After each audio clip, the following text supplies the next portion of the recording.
Hello, I am Espelancer. This is the Dallas Staryu channel, and today I am joined with Victor E. Red, the Victini, my mascot, to go over the 3 victory stars of the Draft League format.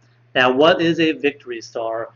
A victory star is a Pokemon that, when it's present on the field, immediately threatens the opponents.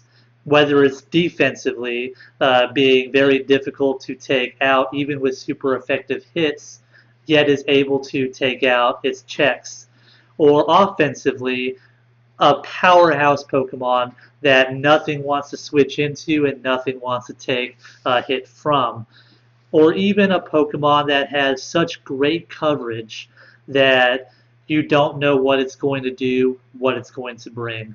These are the Pokemon that have been historically very successful in the Draft League format. So let's get into it.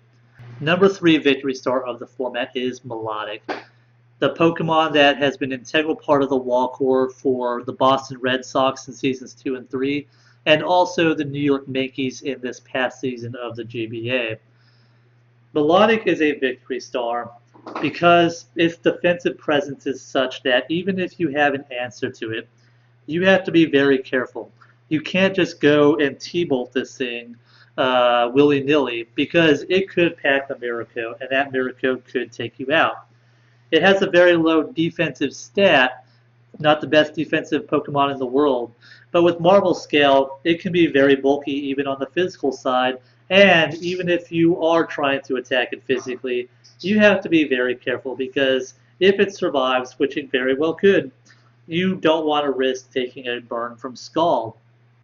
Offensively, it's not the greatest in the world, but with 100 base special attack and the ability competitive, it can come in on an expected Landorus switch in, take that Intimidate to boost its special attack, and then proceed to threaten whatever wants to come in with a +2 Scald or Ice Beam, or even the Dragon Pulse, but you don't see Dragon Pulse on Melodic. Melodic is a very good Pokemon for whatever team drafts it, both defensively and surprisingly offensively. That's why it was ranked number 10 last season with 9 kills and 7 deaths. Number 2 victory star of the format is Mega Pinsir, an offensive powerhouse that I simply could not ignore. This thing got 52 kills in its life in the GBA, not counting the D League because I couldn't get good stats from those games. But this thing with base 155 attack, the ability Aerolate, nothing wants to take a return. It's got base 105 speed, so it outspeeds a good portion of the game that's not scarfed. With quick attack, even if it is outsped, it makes an excellent revenge killer as long as whatever it's in against is in range to die from that. It's got great bulk, base 120 defense, base 90 special defense. It can actually take hits that aren't rock type. Now it's weak to stealth rocks, but honestly, when this thing is in, something is probably going to die.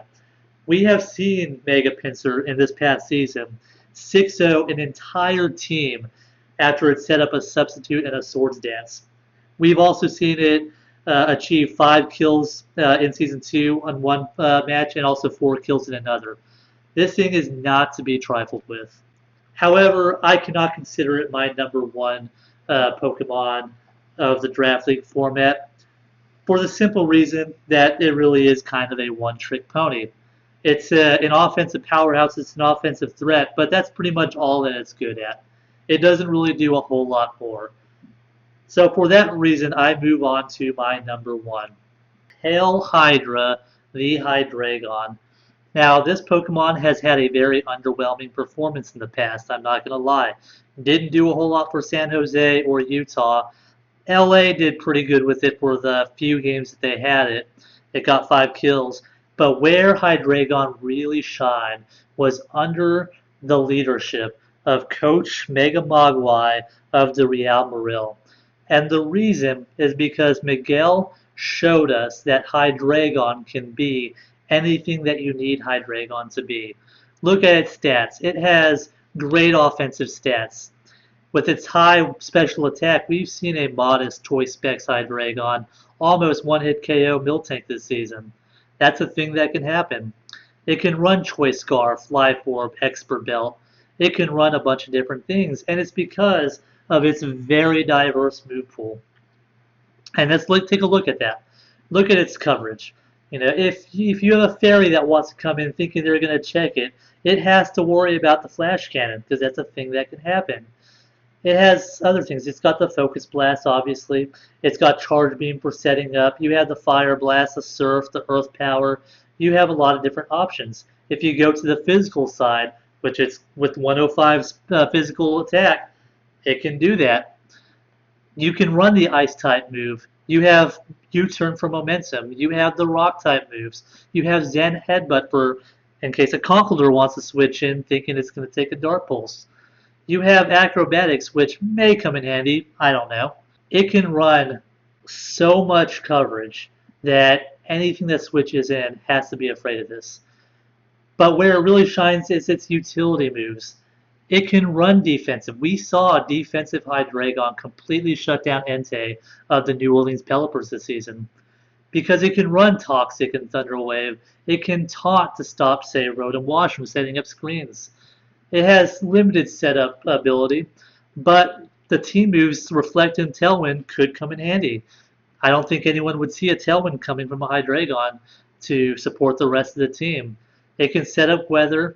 It's got reliable recovery and roost. It can even be a phaser with Roar or a sleep absorber with Sleep Talk.